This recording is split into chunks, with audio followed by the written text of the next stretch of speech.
us on the live news line is Matt Makoviak from Save Austin Now. Oh. Matt, we're in phase 2. We'll be in a new phase by the time this Austin City Council gets back. I'm just curious, do you think the City Council should come back from their PTO and start picking some homeless locations? Good morning, guys.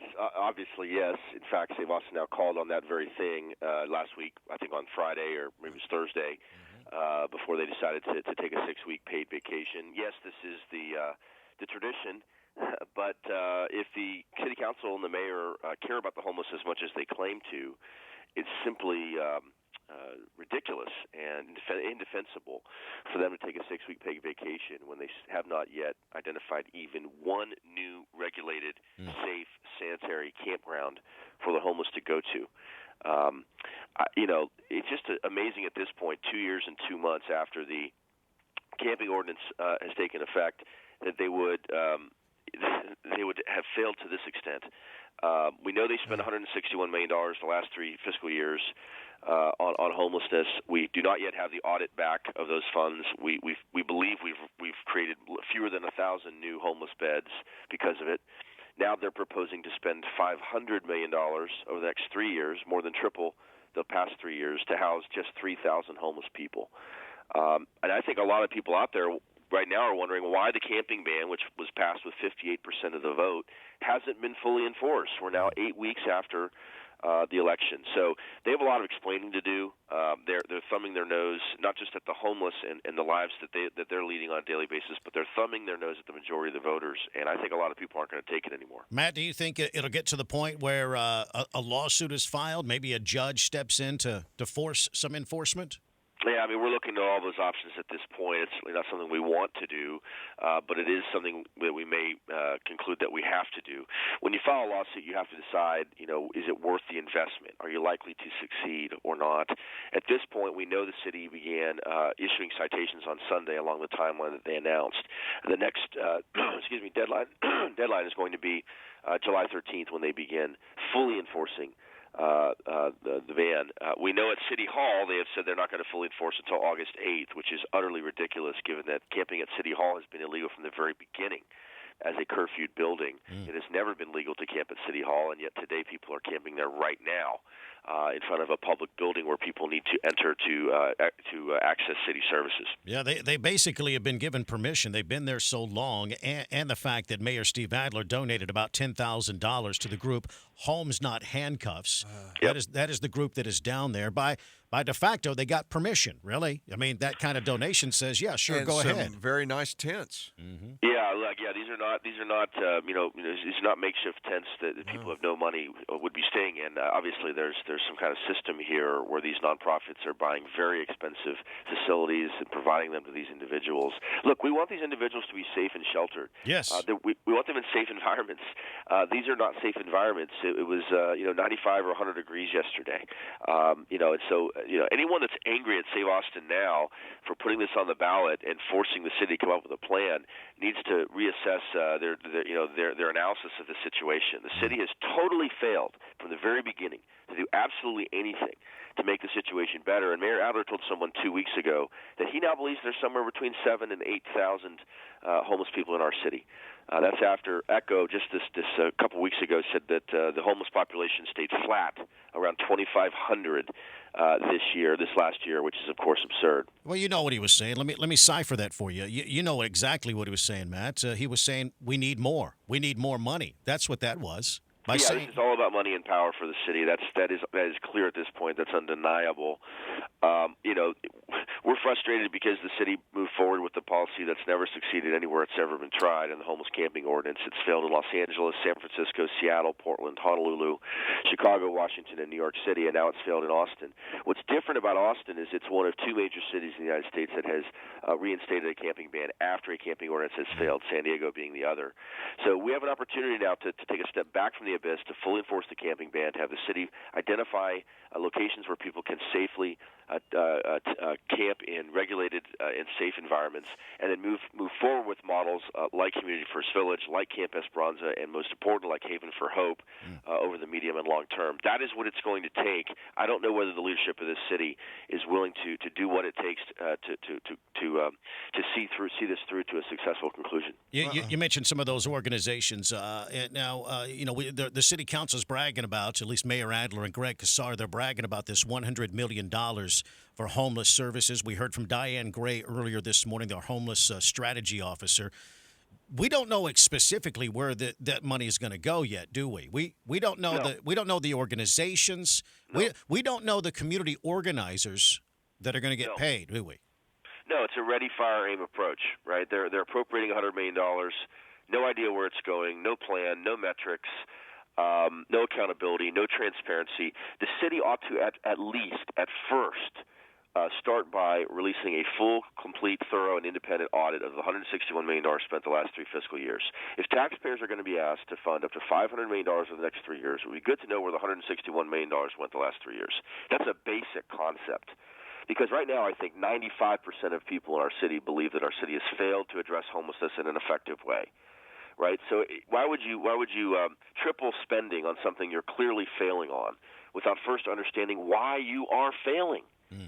It's so frustrating. Yeah, absolutely. City Hall does not care about taxpayers. That's clear, and that's why we're going to keep fighting. And so for people that want to help us, SaveAustinNowPAC.com. We have launched our new petition to restore adequate police staffing, and we have something like 23 more days to put that on the ballot. And that issue right there would raise staffing levels where it should be, the 2 officers per 1,000, I think it is. Yeah, 2.0 police officers per 1,000, minimum 35% uncommitted time or community engagement time to ensure officers are out in the field. We double police training to the most of any of the largest 15 cities in the country, and we enact significant police reform all in one proposal. Every City of Austin resident can sign at SaveAustinNowPAC.com. If you're out there listening and you're concerned about our police staffing crisis, you can donate to us as well at SaveAustinNowPAC.com. We really do need your help. 23 days left. We have to secure at least 20,000 signatures. We're working very, very hard to get there. Matt Mackowiak, Save Austin Now, man. We appreciate you calling in. Thank you very much. Keep it up. Have a good day. There you go. Matt Mackowiak, Save Austin Now is the website. And yeah, sign that petition. It's an effort to get our staffing levels at APD where they should be. Fighting the good fight there. And I have a feeling that I hope it doesn't come to this, but have to have another petition to get them to act on Prop B. Prop B passes, now you got to act on it. And I hope it doesn't come to the point where we have to do something like that. Well, he's talking about the potential of a lawsuit, get a judge involved and force the city's hand on this issue. He says it can be very expensive, and you got to figure out, is it even worth the effort to file that kind of lawsuit, to force the city council to follow the will of the voters. The Todd Don Show. Checking in from Leander, Texas, God's country. Catherine is with us. Catherine, good Hello, morning. Catherine. What's going on? Hey guys, good morning. Back at you. I'm so excited. I went on web. I'm probably don't know what I'm doing, but I'm on web at KLBJ AM schedule, and I went to the images.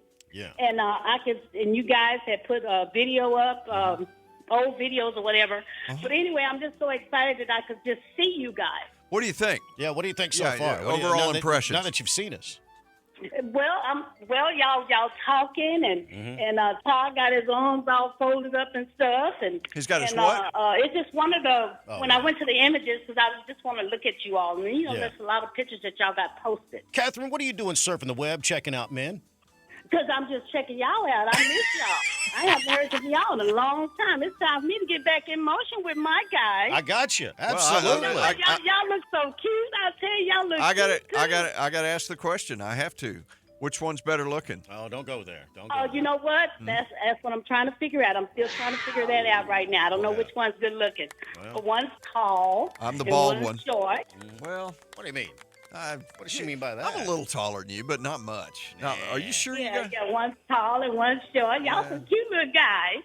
But anyway, y'all keep on posting stuff because I'm on the images of KLBJ AM schedule, and I'm on images. Listen, Catherine. Anytime you want to call and butter our biscuits, you feel free. You just jump on the phone and call us. I just love it when you say sock up some jelly and butter or some serving butter. I just love that. I want to hear that again sometime in the future. I love you, baby. Okay, y'all have a wonderful day. Thanks, guys. Thank you, darling. Bye-bye. I appreciate that. There you go, man. Dang. Man, oh, man. A little oh, early, man. isn't it? A little early. I'm kind of blushing right now. I am too. The Best morning ever. Here are Todd and Don. Yeah, let's start right about here. Let's start right here. Guns in America. That's right. Good morning. 6:05. Todd Jeffries and Little Don Pryor. So, Texas Governor Greg Abbott has signed constitutional carry into law. He did that yesterday. It'll allow residents to carry a handgun in public without a license starting September the 1st. Now, a lot of the rules still apply. You got to be 21. You got to have a legal right to be able to carry the gun. Now, under current law, residents must go through training, submit fingerprints, show handgun proficiency, and pay a $40 application fee in order to obtain a license to carry a handgun. And now anyone who is older than 21, who isn't already prohibited from owning a gun in the state or by federal law, will be able to carry in public. Texas joining 20 other states in some form of permitless carry or constitutional carry on the books. Hey, all we ask is everybody be nice. Just behave. You got to, you still have to have a background check on you.